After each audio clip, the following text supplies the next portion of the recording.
Welcome on stage, Honorable Mr. Justice K. Natarajan. Can you give a huge round of applause? Honorable Mr. Justice Sanjeev Kumar Panigrahi, Judge High Court of Orissa. Bunny, side bunny. Actually.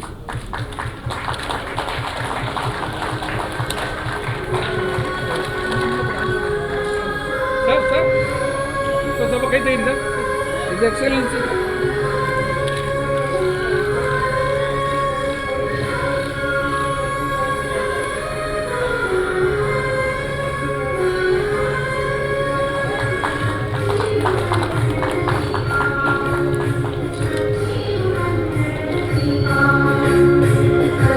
Biswabhusan Harichandan, the Honorable Governor of Andhra Pradesh. The personality known for his magnanimity of approach and dedicating of efforts, his cool temperament and sensitive vision earned him many laurels, which brought name and fame not only for him but also state of Orissa and also Andhra Pradesh. His Excellency Sri Biswabhusan Harichandan was born on 3rd August 1934 at Bengaluru in Bengaluru district of Orissa state. Harichandan ji hails from the family of warriors and freedom fighters of Orissa. His father, late Sri Biswabhusan Harichandan, was highly literate personality and freedom fighter. Sri Harichandan ji obtained honors degree in the economics SCS College in Puri and a law degree at MS College, Cuttack. He started his career as an advocate in 1862 in the High Court of Odisha and was spotted in prominence as one of the leading advocates within short span of time. As a chairman of High Court of Bar Association Action Committee, Sri Harichandan ji led a lawyer's education of Odisha against the superstition of judges in the Supreme Court 1974. Sri Harichandan ji joined in politics by participating in the historic JP movement, for which he was in jail during the emergency months together. After comeback from the jail, Sri Harichandan ji became a strong and determined leader of the people. Harichandan ji was elected to the Legislative Assembly of Odisha for 5 times, in which he served as a minister for 4 times. Giving a big applause.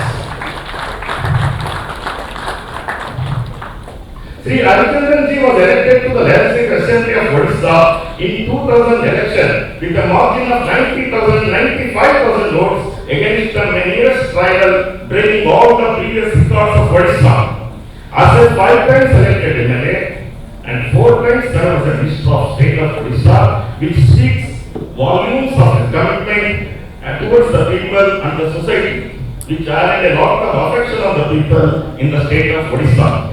Sri Harichandan ji is an astute administrator and a reformer, known for uncompromising ideas in the public life and a passionate votary of social engineering. During his 4 times ministerial tenure, who handled several important portfolios in which revenue, law, rural development, industries, brought several remarkable revolutionary changes in the administration of the government, which brought name and fame to him as well as the government of Orissa also. Sri Harichandan ji is a prominent literary figure in Odisha and also a regular columnist, which has been published in all leading newspapers of Odisha and some English weeklies in Delhi. Those priceless and outstanding publications are Maha Sangrama Nayaka, Maharani Padma Padmini of Nepal, Abhishektan Kapi, Abhishekta Khanna, and many more, which are a jewel in his crown of his meritorious services. Sri Harichandan ji's constant efforts since 1978 helped to great extent in giving recognition to the Paiko Biswabhusan of 1870, the historic war freedom of Orissa under the great leadership of Bakshi Jagabandhu against the British regime. Honorable Prime Minister Sri Narendra Modi ji announced a bicentenary celebration at the national level due to Harichandan ji's consistent efforts and persuasion. Sri Harichandan ji, by his remarkable services and commitment towards the people and welfare of the poor and needy people, and outstanding approach to the reforms in administrative aspects in many fields which are recognized by the government of India, to elevate him to the prestigious position as the Governor of Andhra Pradesh. Honorable Your Excellency, sir, your presence on this occasion is memorable and remarkable. On behalf of Indian Conference of Intellectuals, I am extending hearty and warm welcome to the august occasion, sir.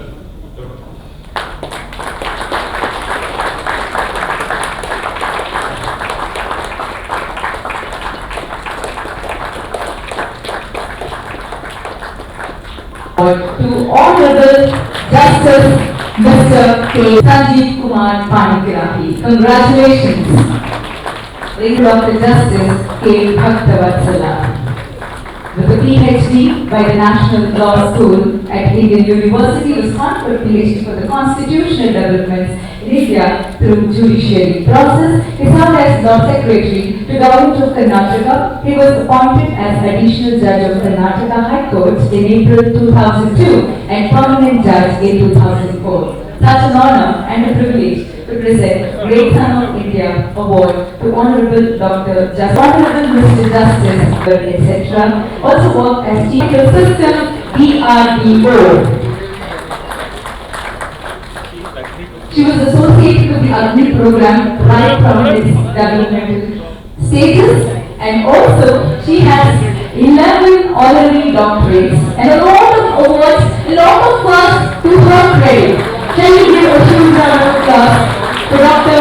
Tessie Thomas? Ladies and gentlemen, such an honor, such a privilege to present the Great Daughter of India Award. Congratulations, sir. And a lot of social activism and services to his credit. Congratulations, Dr. S. Selvakumar. Can we have a huge round of applause, ladies and gentlemen? Ladies and gentlemen, presenting the next award to Asians. Congratulations. The President of Rural Agricultural Development Society and entrepreneur. The Great Son of India Award to Shri Shankarappa, Advocate, High Court of Karnataka. Can we have a huge round of applause, ladies and gentlemen?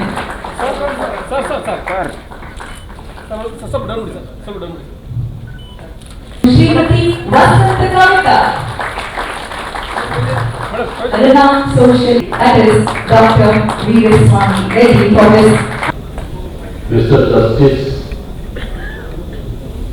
V. Gopal Gowda, former Chief Justice of Odisha and Supreme Court of India,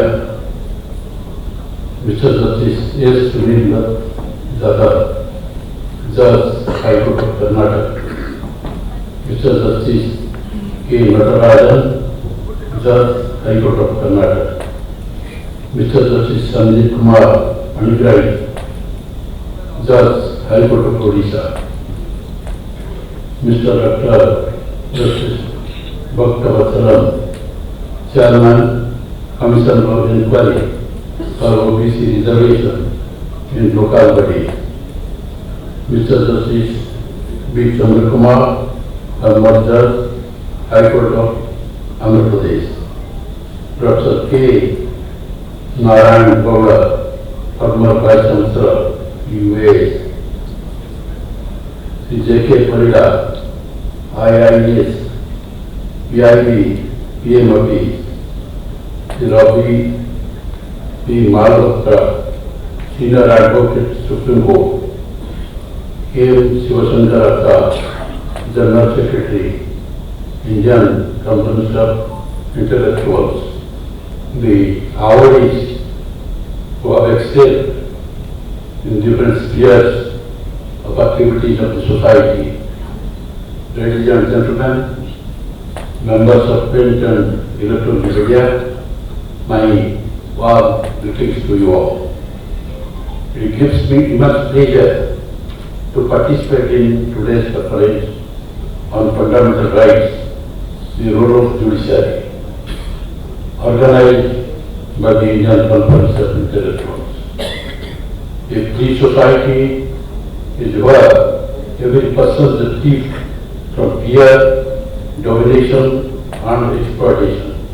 For human personality is recognized and respected.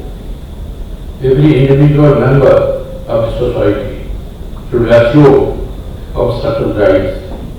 The objective of the basic freedom is to enable every individual to power into fullness of his capability. Nobody can deny that reaching out justice to the litigant publicly, expeditiously, objectively, fearlessly, and impartially is the very purpose of the judicial system.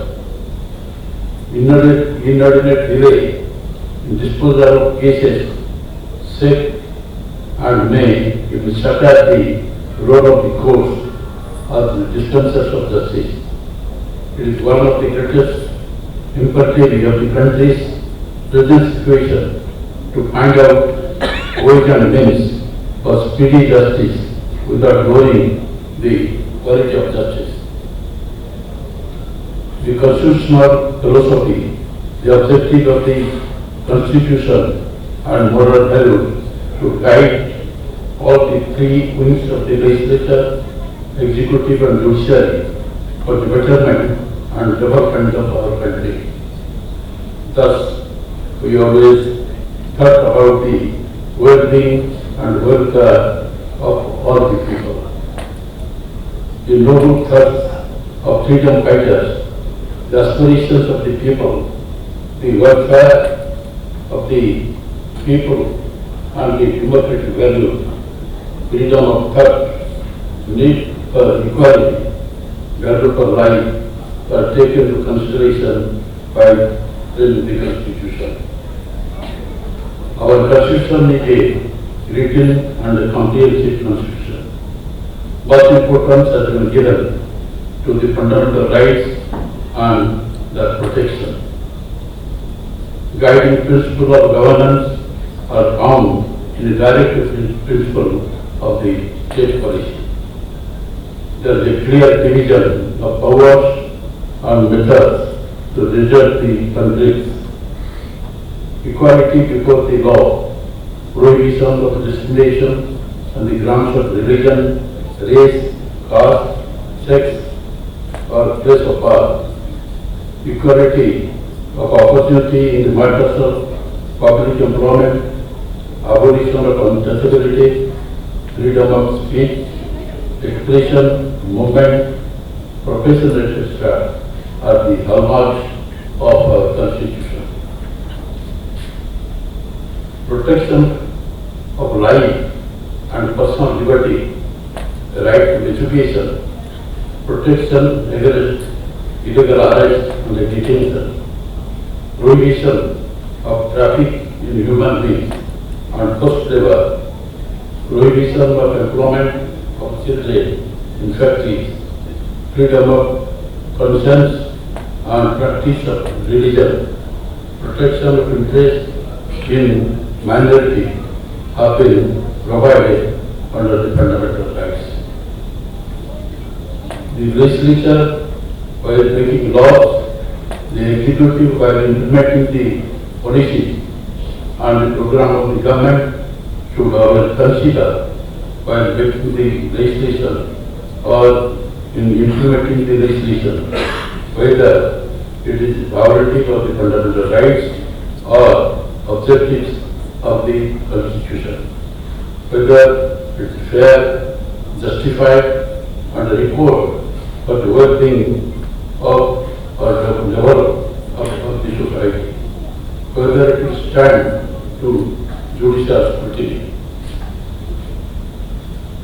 The Parliament by law would have the right to property in 1978 by 44th Amendment of the Constitution. The issue whether Parliament can amend the Constitution, including fundamental rights, came up before the Supreme Court. Article 13 was amended and Article 13(4) and 13(5) were added, stating that nothing in this article, that is, in Article 13, shall apply to the amendment of the Constitution made under Article 368. Thus, Clause 4 and 5 are added, taking the power of judicial review by the courts. The Supreme Court, in Biswabhusan Bharati's case, declared that the Parliament can amend the Constitution, but the basic features of the Constitution cannot be amended. The clauses 4 and 5 of 368 are declared as authorized because they exclude judicial review, which is a basic feature of the Constitution. It has to be seen that only under the emergency circumstances, the fundamental rights guaranteed under Article 19 can be suspended and emergency can be imposed. Article 19(2) provides that nothing in subclause A, that the right to freedom of speech and expression, affects the operation of an existing law or prevent the state from making any law in so far as law imposes reasonable restrictions on the exercise of the right in the interest of the sovereignty and integrity of India, the security of the state, friendly relations with foreign states, public order, decency, or morality. Thus, limitations can be imposed under Clause 2 and 6 of Article 19. Reasonable restrictions have been imposed against the legislature. The right to personality and environment has been recognized as a fundamental right. By defining the right to life, a wide interpretation has been given and it was declared that any disturbance of the basic environmental elements, namely water and soil, which are necessary for life, would be hazardous down to life within the meaning of Article 21 of the Constitution. Now, right to life includes the right to health after the verdict of Supreme Court, the right to livelihood, right to get timely medical treatment are also considered as a fundamental right. The right to speedy justice, the right to fair trial, the right to free legal aid have been recognized as fundamental rights. It was held that when the policy made includes technical, scientific, or economic expertise, normally the court should not exercise its power of judicial review. It was held by the Supreme Court that by exercising powers of judicial review of administrative action, the court is not an appellate authority, and the court cannot direct or advise the executive in the matter of policy. The Supreme Court, in case State of Bihar versus Bihar Distillery Limited, held that an act of legislation represents the will of the people and cannot be lightly declared as unconstitutional. Laws for protecting the fundamental rights of the citizens, the legislature, executive, and judiciary must keep in mind the other provisions of the Constitution. Reasonable restrictions imposed with the objective of a legislation to be achieved. The development of the nation, the welfare measures, and the measures to impose improve standards of life and the objectives set out in the directive principle of the state policy should be kept in mind. It is possible to get back anything, but life once lost cannot be brought back. The goals to achieve are still far away. However, you have to march forward with great will and determination. On this occasion, I would like to tell you that so far as these three wings of the state are concerned, the legislature, executive and judiciary, there should be a harmonious relationship between all the three wings of the state. Because the first, we have to look to the society, the people and the nation, and keeping that in view, we must see that all the three wings of the state, judiciary, executive and legislature, should work in coordination with each other, and that should be known exclusively to the domain of another by one or the other. Similar things have happened previously, especially at the time of emergency, when the emergency has been promulgated, we see that before that, first of all, the Prime Minister, the Prime Minister advised that in case you try to curtail democracy, then judiciary will stand as a bar. Therefore, unless you control democracy, then unless you control judiciary, then you cannot control the country, and that was the time of dictatorship, to say. What happened?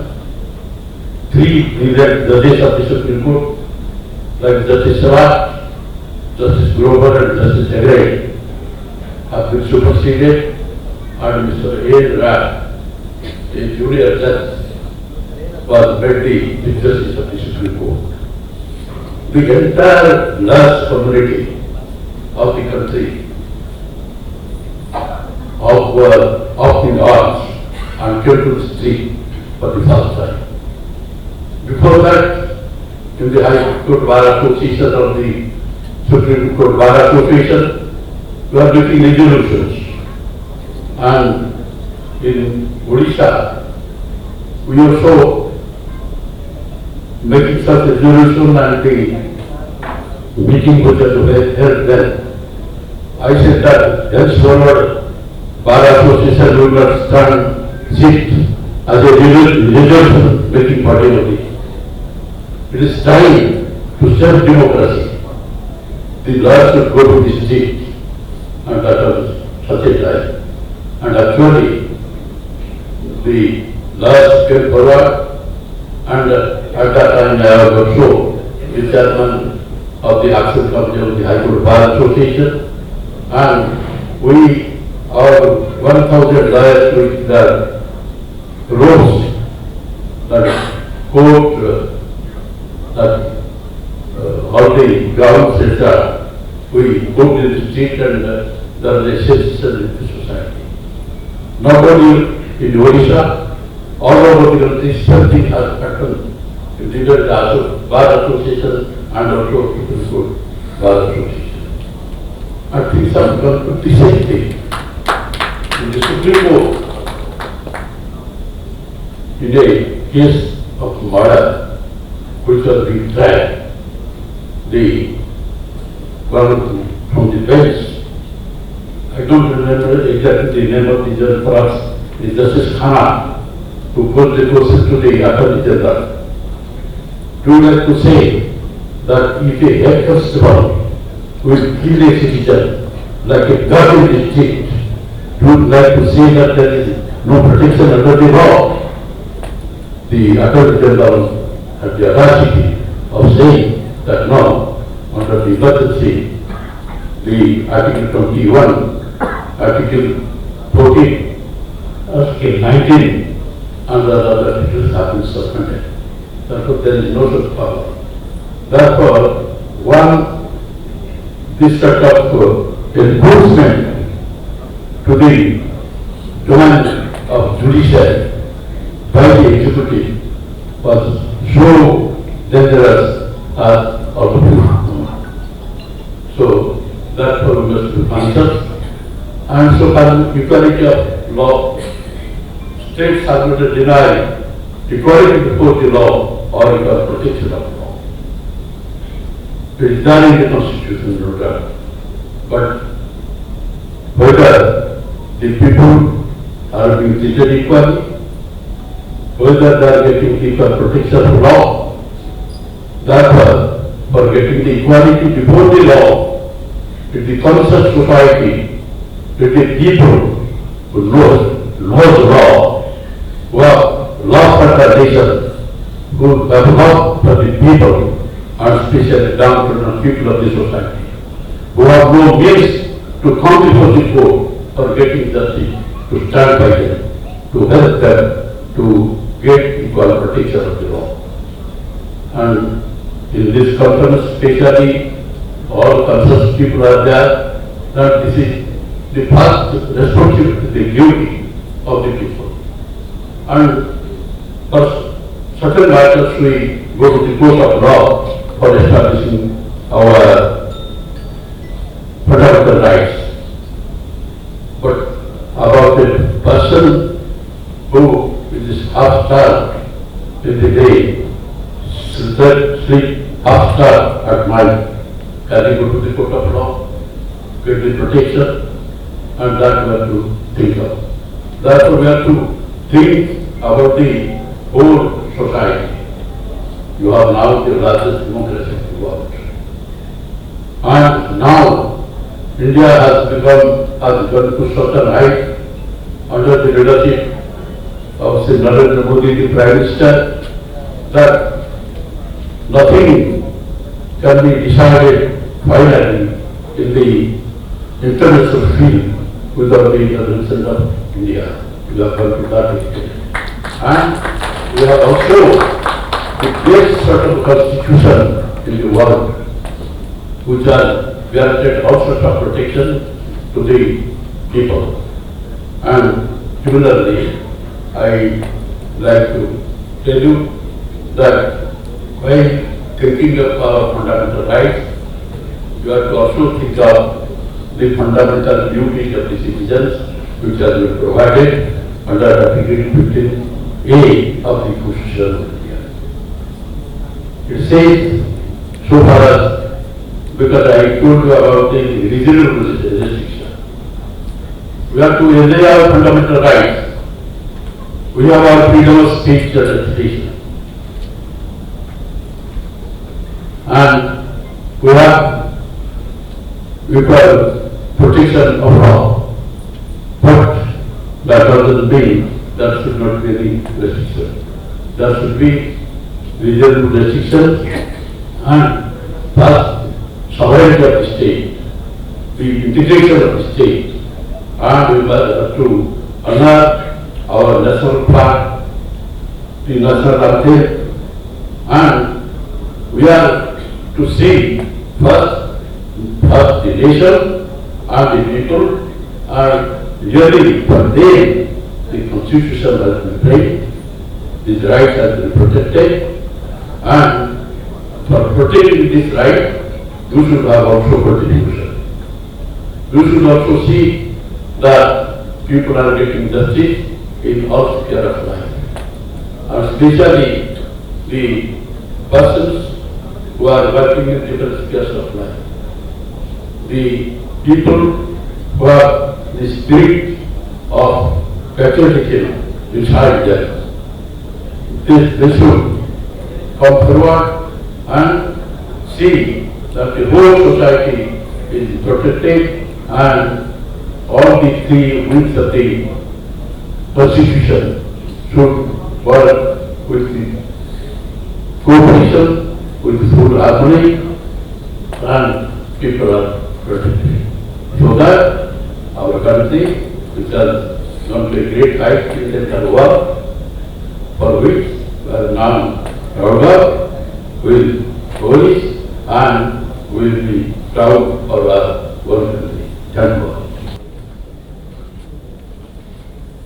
For his remarkable service and commitment to the welfare of poor and needy people and outstanding approach to the reforms and administrative aspects in many fields which are recognized by the government of India to elevate him to the prestigious position of Governor of Andhra Pradesh. Honorable, Your Excellency, your presence on this precious occasion is memorable and remarkable. On behalf of the India having with us today. Very good, Shri J.K. Parida, Press Information Bureau PMO, to please accept this memento as a token of love and gratitude from Indian Conference of Intellectuals. Ladies and gentlemen, we have with us Shri B.G. Jyoti Prakash Mirji, former Home Secretary Government of Karnataka, who has also graced this occasion. Request Mr. Ravi Prakash Mehrotra, Senior Advocate, Supreme Court of India, to please accept this memento as a token of gratitude from us.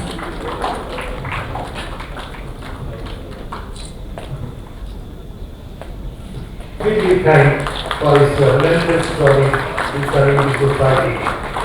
And of course, I congratulate all those great sons and daughters of this country. You have received the award today.